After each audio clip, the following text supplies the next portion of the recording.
Первенство республики по волейболу среди юношей и девушек завершилось в Амге. В соревновании приняли участие 19 команд юношей и 18 команд девушек из 19 улусов.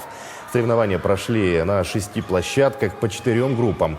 По итогам первое место в первой группе среди юношей заняла команда Мирнинского района, а среди девушек сборная команда Якутска.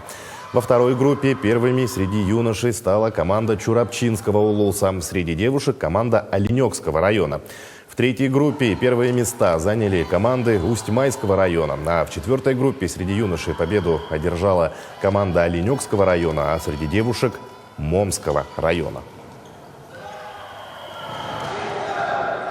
Были учреждены специальные призы, такие как лучший игрок, лучший нападающий, лучший защитник и лучший связующий.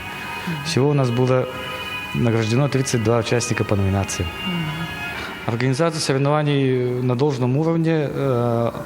Жители и администрация и федерация Амгинского улуса отработали очень слаженно. Соревнования проводились на 6 площадках.